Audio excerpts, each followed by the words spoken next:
सभी को good morning, नमस्कार। आज केमिकल काइनेटिक्स के लेक्चर नंबर 14 पर हम बात करना शुरू करेंगे, जिसमें हम क्या पढ़ेंगे, relationship between rate constant and temperature. ठीक है बेटा, तो चलिए स्टार्ट करते हैं। हम लोग सबसे पहले क्या है देखते हैं, रेट कांस्टेंट क्या होता है। तो जनरली हम लोग क्या देखते हैं कि अगर कोई भी हमारे पास रिएक्शन है, अगर हमारे पास कोई रिएक्शन है, मान लीजिए ए से क्या बनता है, प्रोडक्ट बनता है। क्या बनता है बेटा, प्रोडक्ट बनता है। तो ऐसी कंडीशन में जो रिएक्शन का रेट होगा दैट इज इक्वल टू के, और ए की पावर 1 लिख सकते हैं।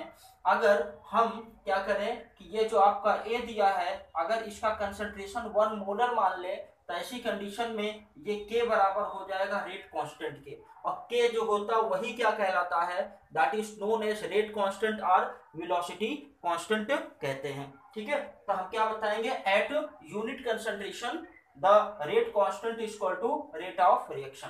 तो इसी बारे में हमें क्या करना, बात करते हुए आपसे चलना है। ठीक है, तो चलिए, होता क्या है जनरली रेट ऑफ रिएक्शन, जो किसी भी रिएक्शन का होता है, टेम्परेचर बढ़ाने पर कॉन्टिन्यूसली क्या होता है, बढ़ता रहता है। रेट ऑफ रिएक्शन जो है वो टेम्परेचर बढ़ाने पर क्या होगा, बढ़ेगा, रेट कांस्टेंट भी बढ़ेगा। तो यहाँ पर हम बता सकते हैं, क्या बता सकते हैं कि रेट कांस्टेंट के increases with increase in the temperature. जो के होता है टेम्परेचर बढ़ाने पर बढ़ता जाता है। और ये ऑब्जर्व किया गया, क्या ऑब्जर्व किया गया कि 10 डिग्री सेल्सियस इंक्रीज करने पर जो रेट कांस्टेंट होता है वो 2 से 3 गुना बढ़ जाता है। क्या बोलते हैं, हर 10 डिग्री सेल्सियस टेम्परेचर इंक्रीज करने पर रिएक्शन का जो रेट होता है वो 2 से, रेट कांस्टेंट जो होता है वो 2 से 3 टाइम्स क्या होता है, बढ़ जाता है। और इसको एक नए रिप्रेजेंटेशन के साथ हम लोग लिखते हैं, जिसको हम लोग बोलते हैं टेम्परेचर कोफिशिएंट। क्या बोलते हैं बेटा, टेम्परेचर कोफिशिएंट। तो चलिए हम बात करते हैं किसके बारे में, टेम्परेचर कोफिशिएंट के बारे में। तो टेम्परेचर कोफिशिएंट बराबर क्या होता है, दैट इज के टी प्लस कितना 10, और क्या हो जाएगा के टी। और ये किसके कितना होता है, 2 to 3, मतलब 2 से क्या होता है, 3 गुना बढ़ जाता है। तो क्या बताएंगे, temperature coefficient is the ratio of rate constant at the difference of 10 degree Celsius temperature. फिर से समझे, temperature coefficient is the ratio of rate constant at the difference of 10 degree Celsius temperature. तो इसको थोड़ा सा लिखते हुए हम लोग चलेंगे ताकि चीजें थोड़ा सा और आसान हो जाए। तो क्या बताएंगे, temperature coefficient is the ratio of rate constant, ratio of rate constant at the difference of 10 degree Celsius. ठीक है बेटा, तो अब यहाँ पर एक हम एग्जांपल लेते हैं। जैसे मान लीजिए यहाँ पर आपको दिया है T 35 upon T 25 equal to 2।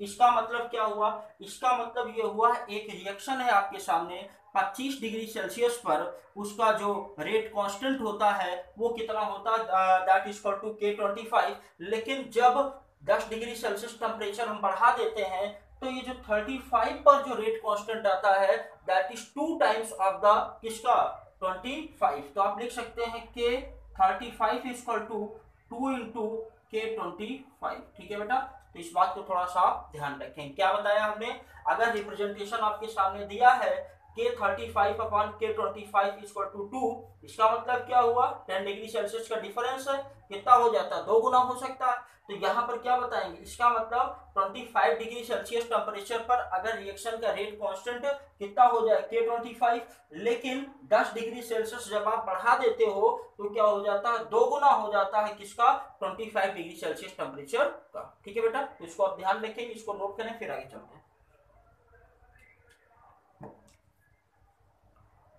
चलिए एक प्रॉब्लम हम लोग करते हैं ताकि थोड़ा सा और क्लियर हो जाए। क्वेश्चन दिया गया है, क्या है क्वेश्चन जरा आप देखें। इफ के 35 upon K 25 equal to 2, then find out K 85 upon K 25। ठीक है बेटा, इसको आपको क्या करना, फाइंड आउट करना। ये आपका क्वेश्चन है, वीडियो को पॉज करके आप सॉल्व करें, फिर जहां डाउट है फिर आप बताएं। ठीक है, चलिए स्टार्ट करते हैं। तो हमने क्या बताया, एज गिवन जो दिया गया है के 35 डिवाइडेड बाई के 25 इक्वल टू कितना है 2। इसका मतलब हर 10 डिग्री सेल्सियस टेम्परेचर बढ़ाने पर जो रेट कांस्टेंट होता है वो 2 गुना हो जाता है। तो जरा इसको हम मेंशन करते हुए चलते हैं। हम चाहें तो लिख सकते हैं कितना, के 85 डिवाइडेड बाई के 75 इंटू लिख सकते हैं के 75 डिवाइडेड बाई के 65 इंटू के 65 डिवाइडेड बाई के कितना हो जाए बताएं। इसको आप चलिए ठीक, कितना हो जाएगा 55, फिर इसके बाद के 55 अपान के कितना दैट इज 45, फिर क्या लिखेंगे के 45 अपान के 35, फिर क्या हो जाएगा के 35 अपान के 25। ठीक है बेटा, अब आपको क्या क्या चाहिए देखिए, 75 से 65 हुआ 10 डिग्री सेल्सियस का, 85 से कितना हुआ 75, कितना लिख सकते हैं 2, फिर इसकी जगह कितना लिखेंगे 2, फिर इसकी जगह कितना 2, फिर कितना लिखेंगे 2 और फिर 2 और कितना हो जाएगा। इसका मतलब ये हुआ, इसका मतलब ये हुआ कि हर 10 डिग्री सेल्सियस टेम्परेचर बढ़ाने पर आप कितना लिख सकते हो, 2 लिख सकते हो। तो ऐसी कंडीशन में ये हो जाएगा कितना 2 की पावर कितना हो जाएगा 6, और this can be written as कितना हो जाएगा बताएं, that become the 64 I think. ठीक है, कितना हो जाएगा 64।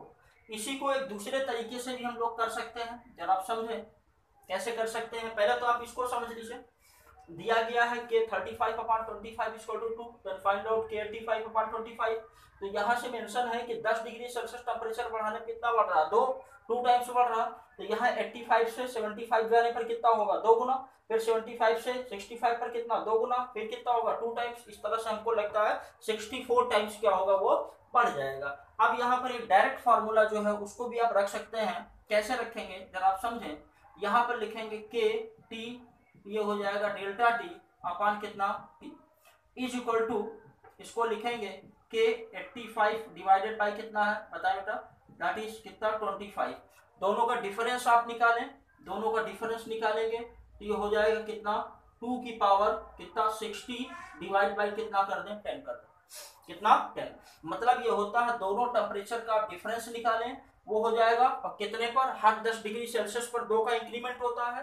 तो आप लिख सकते हैं कितना 2 की पावर 6, दैट बिकम कितना 64। ठीक है बेटा, इसको आप करें। ठीक है, जहां डाउट होता ये हम शॉर्टकट से कर सकते हैं। ठीक है, चलिए लोग फिर से देख लीजिए। मान लिया केटी टेम्परेचर, क्या है केटी टेम्परेचर मतलब टी डिग्री सेल्सियस टेम्परेचर पर रेट कांस्टेंट, और टी डिग्री सेल्सियस टेम्परेचर पर रेट कांस्टेंट, डिफरेंस कितने का ये हमें देखना। ठीक है, कितने डिफरेंस का है, तो कितना 60 का डिफरेंस है, 85 माइनस 25, तो 60 बाई कितना होगा 10, कैंसिल आउट हो जाएगा। तो इस तरह से कर सकते हैं। ठीक है, इसको करें फिर आगे चलते हैं। चलिए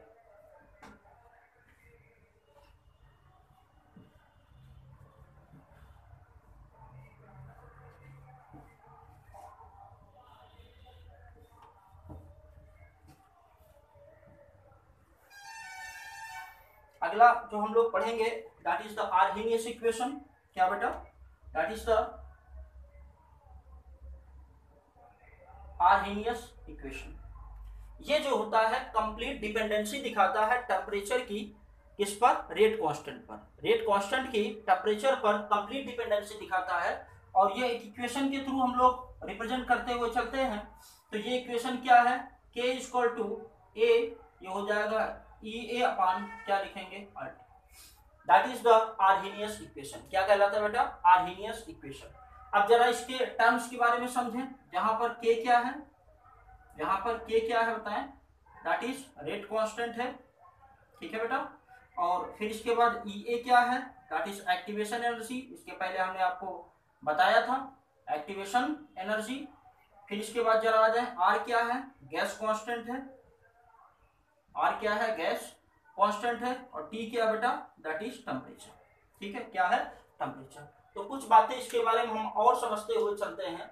और ये जो दिया है ए क्या है, दैट इज ए क्या है बताएं, ये है फ्रीक्वेंसी फैक्टर। क्या कहलाता है, फ्रीक्वेंसी फैक्टर। ठीक है, चलिए अब कुछ बातें इसके बारे में और समझेंगे। इफ टी इक्वल टू कितना हो जाए, इनफाइनाइट, मतलब क्या, बहुत हाई टेम्परेचर हो जाए, बहुत ज्यादा टेम्परेचर हो जाए, तो ऐसी कंडीशन में क्या हो जाएगा जरा आप समझें। यहाँ पर क्या हो जाएगा, ई ए अपान कितना दिया, आर टी दिया है माइनस में आपके सामने, तो आप क्या करेंगे, वैल्यू रखेंगे minus E A upon R into कितना हो जाएगा, इनफाइनाइट, और ये ओवरऑल कितना हो जाएगा बेटा, जीरो हो जाएगा। कितना हो जाएगा, जीरो। तो आप अगर आप वैल्यू रखेंगे तो के इक्वल टू कितना हो जाएगा, ए के हो जाएगा, के बराबर कितना हो जाएगा, ए के हो जाएगा। चलिए एक बात और समझेंगे, ये क्या हो गया, ये केस नंबर 1 हो गया, that is the case number 1। दूसरी बात हमें क्या देखनी है, दूसरी बात हमें देखनी है केस नंबर 2 पर जाना है। और केस नंबर 2 क्या होता है, जो यूनिट होती है किसकी, आर्हेनियस जो यूनिट होती है फ्रीक्वेंसी फैक्टर ए की, या प्री एक्सपोनेंशियल फैक्टर भी कहते हैं। क्यों, क्योंकि ये एक्सपोनेंट के पहले है, एक्सपोनेंट के पहले है, इसीलिए क्या बोलते हैं, प्री एक्सपोनेंशियल फैक्टर बोलते हैं। तो थोड़ा सा इसको भी लिख देते हैं, क्या, प्री एक्सपोनेंशियल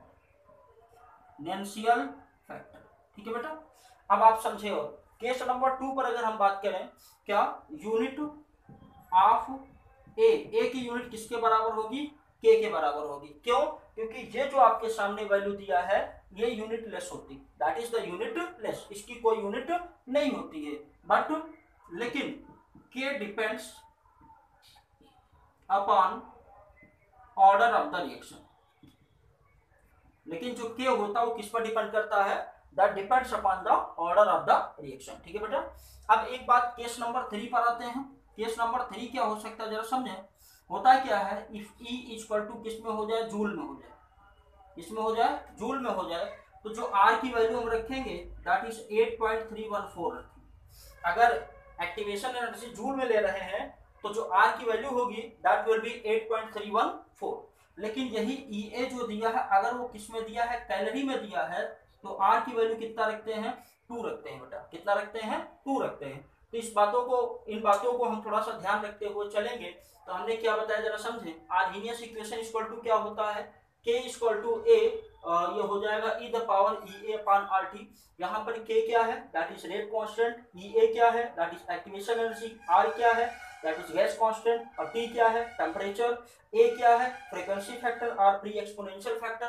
तो यहाँ कुछ केसेस अप्लाई करते हैं। अगर टेम्परेचर बहुत ज्यादा हमने कर दिया, वेरी हाई टेम्परेचर, तो ऐसी कंडीशन में क्या हो जाएगा, के इक्वल टू किसके, ए के बराबर हो जाएगा। किसके होगा, ए के बराबर।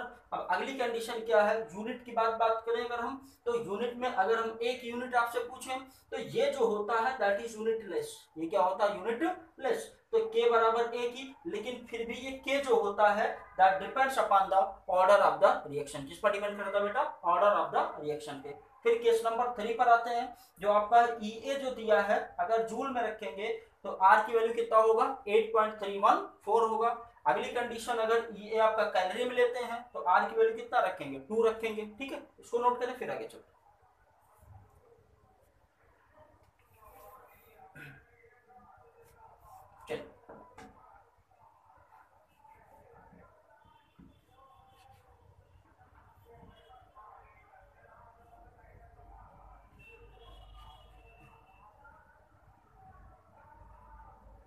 कुछ बातें और समझेंगे, क्या जानेंगे जरा समझे आप। केस नंबर 4 हम देखते हैं। If E A equal to 0 हो जाए, अगर एक्टिवेशन एनर्जी कितनी हो जाए, 0 हो जाए, तो ऐसी कंडीशन में क्या हो जाएगा, के इक्वल टू ए हो जाएगा। इसका मतलब ये होता है कि जो मॉलिक्यूल कोलाइड करके प्रोडक्ट का फॉर्मेशन करते हैं, तो हम जानते हैं जितने भी कोलेशन होते हैं वो सभी इफेक्टिव कोलेशन नहीं होते हैं। जितने भी कोलेशन होते हैं वो सभी इफेक्टिव कोलेशन नहीं होते हैं, बल्कि डिफरेंट नंबर्स में जो कोलेशन होते हैं, कुछ इफेक्टिव कोलेशन जो होते हैं उन्हीं की वजह से प्रोडक्ट का फॉर्मेशन होता है। और ई ए अगर एक्टिवेशन एनर्जी आपकी 0 हो जाए तो इसका मतलब ऑल द मॉलिक्यूल, जितने मॉलिक्यूल कोलाइड कर रहे हैं सबके बाद प्रोडक्ट का फॉर्मेशन होगा, दैट इज इम्पॉसिबल, जो कि असंभव है। तो यहाँ पर क्या बताएंगे, अगर एक्टिवेशन एनर्जी आपकी 0 हो जाएगी तो क्या होगा, all the collision will be responsible for the product formation, that will be impossible, जो कि असंभव होता है, इस बात को थोड़ा सा ध्यान रखेंगे। ठीक है, तो क्या बताया, एक्टिवेशन एनर्जी अगर 0 होगा इसका मतलब ऑल रिएक्टेंट चेंजेस टू किसमें बताएं, प्रोडक्ट में, बट इट इज इम्पॉसिबल, लेकिन ये क्या होता है, इम्पॉसिबल होता है। चलिए केस नंबर 4 पर आते हैं। केस नंबर 4 हम वो सॉरी 5 जानते हैं। केस नंबर 5 पर क्या होता है जरा समझे आप। होता क्या है, अगर हम एक ग्राफ प्लॉट करें किसका, के का और टी का, के का और टी का, तो होता क्या है, टेम्परेचर बढ़ाने पर रेट कांस्टेंट बढ़ता है, लेकिन किस तरह से बढ़ता है, ये एक्सपोनेंशियली बढ़ता है। ये कैसे बढ़ता है बेटा, एक्सपोनेंशियली बढ़ता है। तो इस बात को थोड़ा सा हमें ध्यान रखेंगे। तो क्या बताएंगे, जो रेट के इंक्रीजेस एक्सपोनेंशियली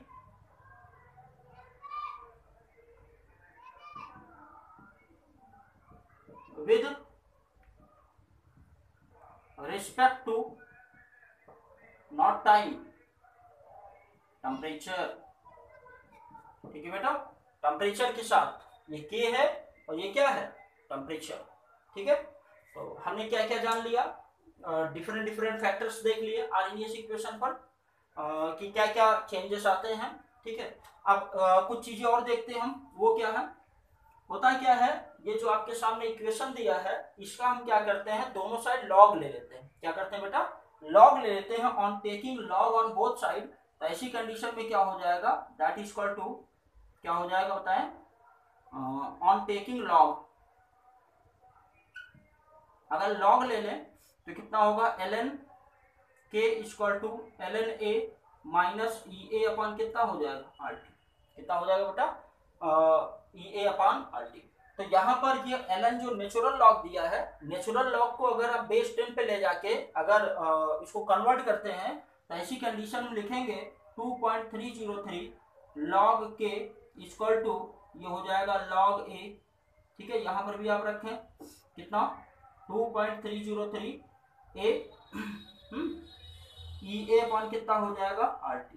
और इसको रिप्रेजेंट करेंगे तो क्या होगा, log A sorry log K equal to हो जाएगा 2.3, ये भी हटेगा यहाँ से, तो हो जाएगा कितना, log A minus E A upon कितना हो जाएगा, RT। और नीचे कितना लिखेंगे, 2.303 कितना हो जाएगा, RT। ठीक है, this is the another form of the Arrhenius equation. ये क्या है, लॉगरिथम फॉर्म है, लॉग फॉर्म है। ठीक है, तो हमने क्या किया, दोनों साइड लॉग ले लिया और नेचुरल लॉग को कन्वर्ट कर दिया बेस 10 में। ठीक है बेटा, इसको नोट करें फिर आगे चलते हैं।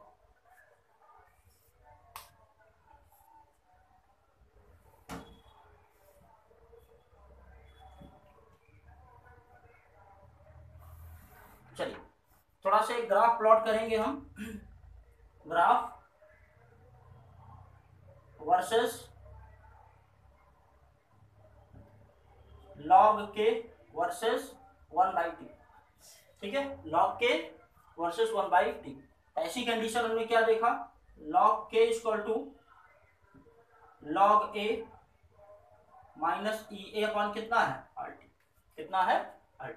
तो इसको हम और कैसे लिख सकते हैं, इसको हम ऐसे लिख सकते हैं 1 अपॉन कितना, ठीक है बेटा। तो अब इसको जरा लिखें y इक्वल टू, ठीक है, फार्मूला क्या होता है, mx प्लस सी, तो यहां हम लिखेंगे c प्लस mx। ठीक है, तो यहां पर होता क्या है, हमको ग्राफ किसका खींचना है, y और x का। तो ये क्या हो जाएगा, दैट विल बी स्लोप, और ये क्या हो जाएगा, that will be the intercept. ये क्या होगा, इंटरसेप्ट। तो इसको जरा अगर आप मेंशन करें तो ऐसी कंडीशन में ग्राफ क्या बनेगा, ये हो जाएगा कितना, लॉग के, और इधर कितना हो जाएगा 1/t। तो क्या देख रहे हैं, हम देख रहे हैं कि ये जो दिया हुआ है, ये जो ई ए अपॉन आर है दैट इज स्लोप। ये क्या है, स्लोप है। तो ऐसी कंडीशन में आपको ग्राफ ऐसा मिलेगा। इसको थोड़ा सा यहाँ मेंशन भी करेंगे, क्या स्लोप क्या है, स्लोप इक्वल टू कितना बताएं, that is E A upon कितना है, आर। ठीक है, स्लोप कितना है, minus E A upon R. अब फिर इसके बाद जरा देखें दूसरा, इंटरसेप्ट। क्या बेटा, इंटरसेप्ट, इंटरसेप्ट इक्वल टू कितना हो जाएगा, लॉग ए के। मतलब जो प्री एक्सपोनेंशियल फैक्टर है, या जो दूसरी क्या चीज है बताएं, जो फ्रीक्वेंसी फैक्टर है अगर लॉग फॉर्म में इसको लेते हैं दैट इज इक्वल टू किसके किसके इंटरसेप्ट के। तो कभी कभी वैल्यूज आपको किसकी दी जाएंगी, स्लोप की वैल्यू दी जाएगी या कभी कभी इंटरसेप्ट। तो ऐसी कंडीशन में आप इजीली जो है फाइंड आउट कर सकते हैं। फिर से बात को आप समझें, लॉग के इक्वल टू कितना, log A minus E upon R 1 upon T के। तो यहाँ पर क्या करते हैं, ग्राफ प्लॉट करना शुरू करेंगे लॉग के वर्सेस 1 अपान टी का, लॉग के वर्सेस 1 अपान टी का। तो हमें क्या मिलता है, ये जो ग्राफ मिलता है यहाँ पर क्या मिलता है, ये निगेटिव स्लोप के साथ। ठीक है, तो हमने क्या किया, इसको ऐसे रिप्रेजेंट कर दिया। इसको नोट करें फिर आगे चलते हैं।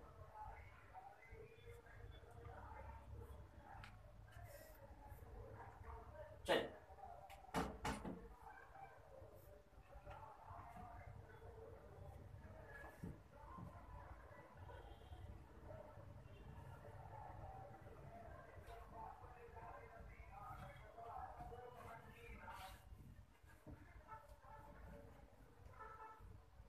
चलिए दूसरा जो हम लेते हैं, एक क्वेश्चन करते हैं। ठीक है, या तो ये भी खत्म कर देते हैं फिर क्वेश्चन करते हैं। ठीक, देखिए, if temperature T1 then rate constant कितना हो जाएगा, K1। ठीक है, एंड सिमिलरली अगर T2 है तो T2 टेम्परेचर पे रेट कांस्टेंट कितना हो जाएगा, K2। तो आप क्या करेंगे, जरा इक्वेशन लिखें, K1 इक्वल टू ए, ये हो जाएगा ई ए अपान आर टी। ठीक है, इसको आप लिखें, ये हो जाएगा। इसको हम लिख सकते हैं कितना, बताएं जरा, log K1 equal to log A minus E A upon R T1। ठीक है, 2.303, इक्वेशन नंबर 1। इसी तरह से कितना हो जाएगा, log 2 equal to log K2 equal to log A minus E A upon 2.303, कितना हो जाएगा R T, that is equation number. अब हम क्या करते हैं जरा समझें, ये हो जाएगा आपका equation number 2 minus equation number 1।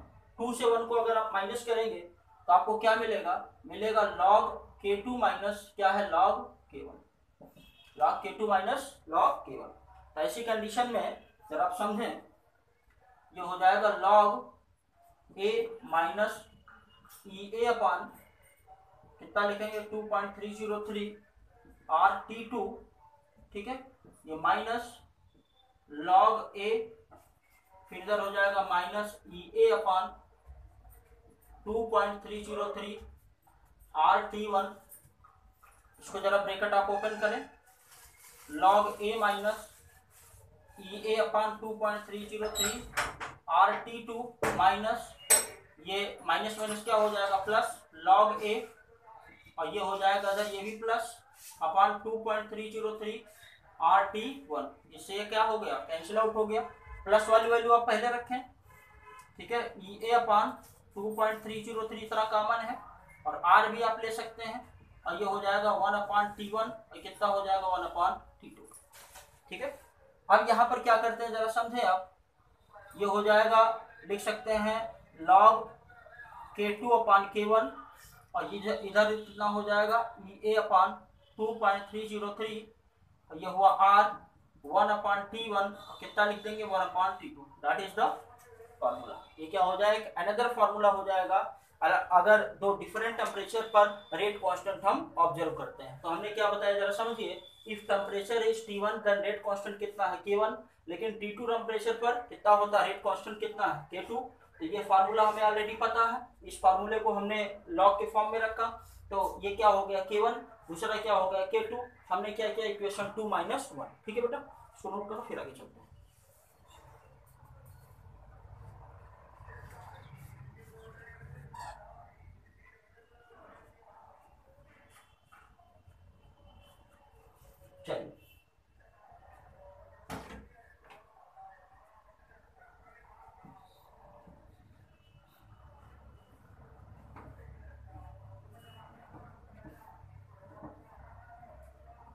चलिए चलिए क्वेश्चन करते हुए चलते हैं। क्वेश्चन दिया है डिकम्पोजिशन